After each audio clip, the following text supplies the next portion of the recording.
শিক্ষক দিবসের দিনেই ধর্ষণের অভিযোগে গ্রেফতার হলো অধ্যাপক। পুরুলিয়ার নিস্তারিণী কলেজের ওই অধ্যাপকের নাম বিকাশ দত্ত। ওই কলেজের এক আবাসিক প্রথম বর্ষের ছাত্রীর মায়ের অভিযোগের ভিত্তিতে পুরুলিয়া মহিলা সদর থানার পুলিশ বিকাশ দত্তকে শুক্রবার রাত্রি নাগাদ স্থানীয় দেশবন্ধু রোডের ভাড়া বাড়ি থেকে গ্রেফতার করে।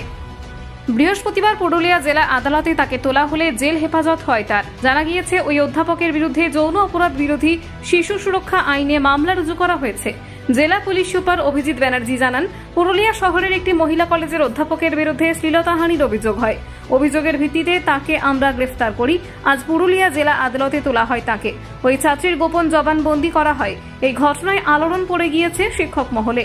আরজিকর কাণ্ড নিয়ে যখন উত্তাল সারা রাজ্য, তখন এই ধরনের ঘটনা নিন্দার ঝড় উঠেছে সব মহলেই। কাল রাত্রে টাউন থানায় একটা কমপ্লেন আছে একজন নিস্তারিণী কলেজের অধ্যাপকের এগেনস্টে, যিনি একজন ছাত্রী আউটরেজ অফ মলেস্টেশন করেছেন বলে।